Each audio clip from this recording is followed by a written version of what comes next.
فأعوذ بالله من الشيطان الرجيم بسم الله الرحمن الرحيم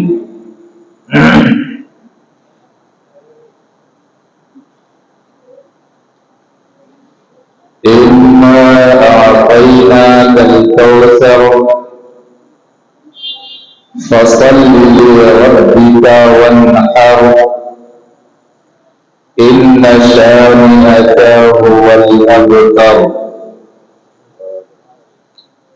صدق الله مولانا العظيم وبلغنا رسوله النبي الأمين المكين الكريم ونحن على ذلك لمن الشاهدين والشاكرين والحمد لله رب العالمين.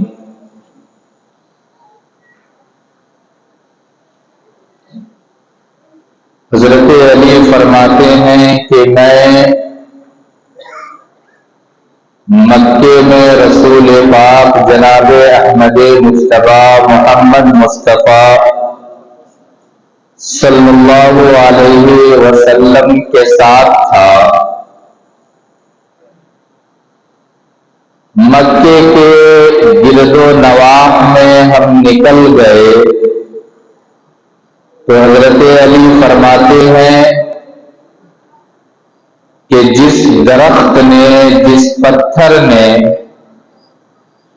اور جس پہاڑ نے بھی رسول پاک صلی اللہ علیہ وسلم کا سامنا کیا تو اس نے نبی پاک صلی اللہ علیہ وسلم پر درود و سلام بھیجا. آئیے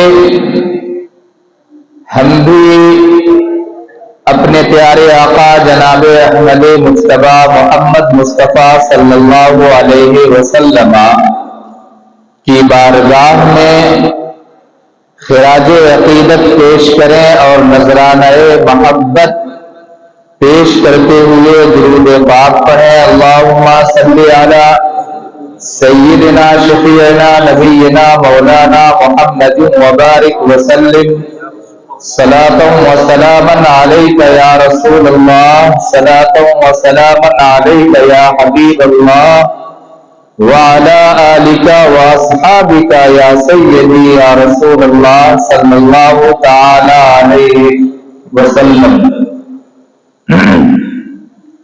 عزیزان ملت اسلامیہ، رب قدیر ارشاد فرماتا ہے انا اعطیناک الکوثر، اے محبوب ہم نے آپ کو جام کوثر عطا کیا ہے. اے محبوب آپ کی یہ شان ہے کہ آپ کے رب نے آپ کو وہ چیز عطا کی ہے جو کسی اور کو نہیں عطا کی.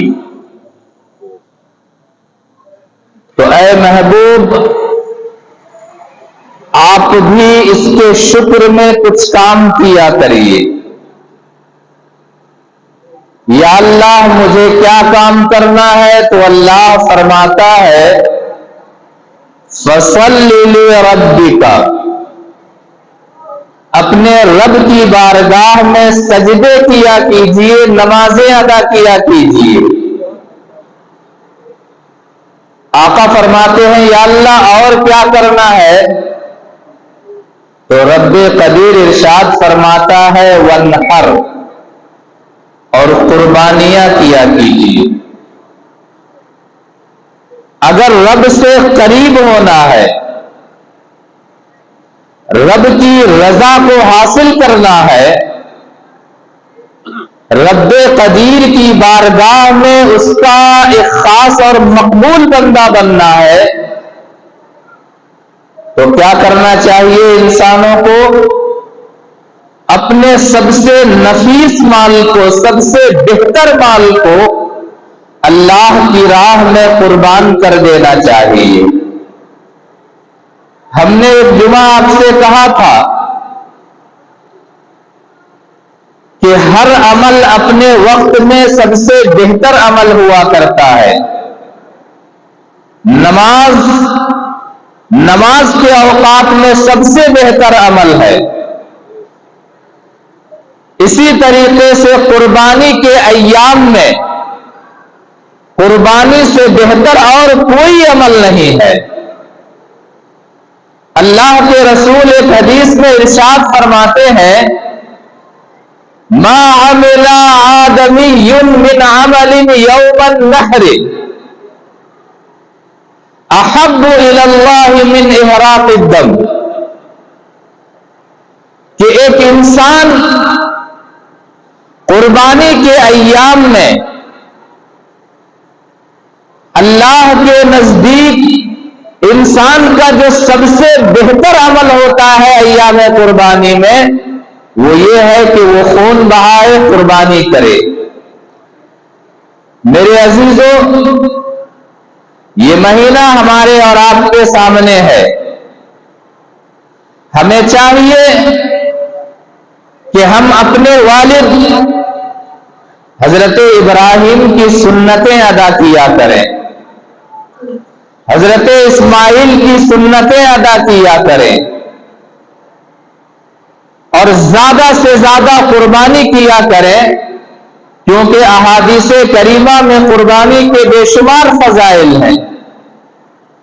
اللہ کے رسول ارشاد فرماتے ہیں اِنَّهُ لَيَأْتِي يَوْمَ الْقِيَامَةِ بِأَشْعَارِهَا وَأَزْلَافِهَا وَإِنَّهُ لَيَقَعُ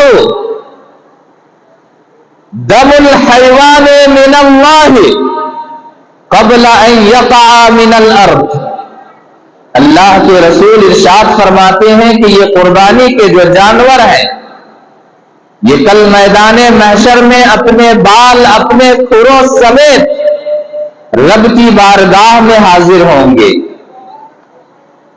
اور قربانی کرنے والے کے لیے سفارش کریں گے۔ آگے اللہ کے رسول ارشاد فرماتے ہیں کہ ایک انسان جب قربانی کرتا ہے تو قربانی کے جانور کا خون زمین میں گرنے سے پہلے اللہ کی بارگاہ میں مقبول ہو جایا کرتا ہے۔ میرے عزیزو، آگے اللہ کے رسول ارشاد فرماتے ہیں فَطِيبُوا بِهَا نَفْسًا، تو قربانی کو خوش دلی کے ساتھ کیا کرو۔ آج ہم میں سے کتنے ایسے لوگ ہیں جو قربانی کو دکھاوے کے لیے کرتے ہیں۔ میرے عزیزو، قربانی دکھاوے کی چیز نہیں ہے۔ عبادتوں میں اگر ریا آ گئی، دکھاوا آ گیا، تو یقین مانیے آپ کی عبادتیں رائگاں جا رہی ہے، برباد جا رہی ہے۔ کئی ایسے لوگ ہیں جن کے اوپر قربانی واجب ہوتی ہے، لیکن وہ اپنے نام سے کرنے کے بجائے اپنے والدین کے نام پہ کرنا پسند کرتے ہیں۔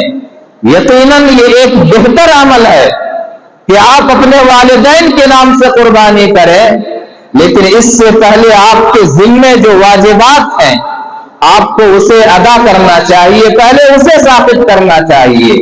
پھر اللہ نے اگر آپ کو وسعتیں عطا کی ہے، اللہ نے آپ کو مال دیا ہے، تو آپ اپنے والدین کے نام پہ قربانی کریں۔ یہ بہتر عمل ہے، یہ والدین کے ساتھ حسن سلوک ہے، لیکن ضرورت اس بات کی ہے کہ سب سے پہلے آپ کے نامہ اعمال میں جو قربانی واجب ہے اس واجب کی ادائیگی کریں۔ اللہ کے رسول جناب احمد مجتبی محمد مصطفیٰ صلی اللہ علیہ وسلم کی بارگاہ میں صحابہ کرام تشریف فرما تھے۔ صحابہ کرام بیٹھے ہوئے تھے۔ صحابہ عرض کرتے ہیں ما هذه الاضاحی یا رسول اللہ، یا رسول اللہ یہ قربانیاں کیا ہوتی ہیں؟ تو اللہ کے رسول نے ارشاد فرمایا تھا سنت ابیکم ابراہیم، یہ تمہارے والد ابراہیم کی سنت ہے۔ صحابہ اتنے پہ مطمئن نہیں ہوئے تھے۔ صحابہ نے عرض کیا تھا یا رسول اللہ یہ تو صحیح ہے کہ یہ ہمارے والد ابراہیم کی سنت ہے اور ہمیں ان کی سنت پر عمل کرنا چاہیے، لیکن یا رسول اللہ ہم یہ جاننا چاہتے ہیں کہ اس قربانی میں ہمیں کیا فائدہ ملتا ہے، اس قربانی کے عوض میں ہمیں کیا ملتا ہے؟ تو اللہ کے رسول نے ارشاد فرمایا تھا بِكُلِّ شَعْرَةٍ حَسَنَةٍ، کہ قربانی کے جانور کے ہر بال کے بدلے میں قربانی کرنے والے کو اللہ ایک نیکی عطا کرتا ہے۔ کتنا عظیم کار ثواب ہے، لیکن افسوس ہے کہ اتنا عظیم کار ثواب ہونے کے باوجود ہم اور آپ اس موقع کو پاتے ہیں، لیکن ہم میں سے بہت سے ایسے لوگ ہیں جن سے کوتاہیاں ہو جاتی ہیں۔ وہ سمجھتے ہیں کہ بلا وجہ یہ خون کرنا ہے، بلا وجہ یہ مال کو ضائع کرنا ہے۔ ہم نے کہا تھا ہر عمل اپنے وقت میں سب سے بہتر عمل ہوتا ہے، اور قربانی کے ایام میں قربانی ہی سب سے بہتر عمل ہے۔ آگے صحابہ عرض کرتے ہیں یا رسول اللہ، بہت سے جانور ایسے ہوتے ہیں جن میں اون ہوتے ہیں، تو ان کا کیا حکم ہے؟ تو اللہ کے رسول نے ارشاد فرمایا تھا کہ اون میں جتنے بال ہوتے ہیں ہر بال کے بدلے میں اللہ تبارک و تعالی قربانی کرنے والے کو نیکیاں عطا کرتا ہے۔ میرے عزیزو، اتنا عظیم کار ثواب ہے، ہمیں اور آپ کو یہ موقع پھر میسر آنے والا ہے۔ ہم اس کے لیے کوشش کریں کہ اس کار ثواب سے، اس نعمت سے ہم محروم نہ رہنے پائیں، کیونکہ پتہ نہیں پھر اگلے سال آپ کو یہ عظیم نعمت، یہ عظیم موقع ملے یا نہ ملے۔ اور اللہ کی بارگاہ میں جب آپ قربانی کرتے ہیں تو آپ اللہ کی بارگاہ میں مقرب اور اس کے برگزیدہ بندے ہو جاتے ہیں۔ مجھے یاد آتا ہے حضرت ابراہیم علیہ السلام کا قصہ، کہ جب حضرت ابراہیم علیہ السلام نے اللہ سے عرض کیا تھا مولا میں امامت چاہتا ہوں، میں قوموں کا امام بننا چاہتا ہوں، مجھے امامت عطا کر دے، قوم کی قیادت عطا کر دے، قوم کی امامت ہمیں عطا کر دے۔ تو اللہ تبارک و تعالی نے کیا کہا تھا؟ اے ابراہیم، میں لوگوں کو یا مسلمانوں کو یا قوموں کو ایسے ہی امامت نہیں عطا کیا کرتا ہوں، میں انہیں آزمایا کرتا ہوں، اگر وہ میری آزمائش میں کامیاب ہوتا ہے تب جا کر کے میں اسے امامت عطا کرتا ہوں۔ اے ابراہیم، تمہاری بھی آزمائش ہوگی۔ اور پھر اللہ نے حضرت ابراہیم کو آزمایا تھا، یہ دیکھا تھا کہ ابراہیم میں سچ بولنے کی طاقت ہے یا نہیں ہے، ابراہیم حق گو ہے یا نہیں ہے، سچائی کو رکھنے کی صلاحیت ہے یا نہیں ہے۔ جب ابراہیم نے اپنے قوم کے سامنے برملا سچائی کا اعلان کیا تھا اور کہا تھا ما تعبدون من دون اللہ لا یسمعونکم، اے میری قوم تم ایسے معبود کی عبادت کیوں کرتے ہو جو معبود نہ سنتے ہیں نہ کوئی نفع دیتے ہیں؟ تو اللہ تبارک و تعالی نے دیکھا تھا کہ ابراہیم اس آزمائش میں کامیاب ہو گئے ہیں۔ اس کے بعد رب نے پھر حضرت ابراہیم کو آزمایا اور کہا میں یہ دیکھنا چاہتا ہوں کہ ابراہیم میں غلط کو مٹانے کی صلاحیت ہے یا نہیں ہے، باطل کو ختم کرنے کی صلاحیت ہے یا نہیں ہے۔ اور پھر ابراہیم علیہ السلام کی قوم جن بتوں کی عبادت کیا کرتے تھے، جن بتوں کی پوجا کیا کرتے تھے، ان کا سامنا حضرت ابراہیم علیہ السلام سے ہوتا ہے۔ حضرت ابراہیم نے ان بتوں کو بھی توڑ کر کے مسمار کر دیا تھا۔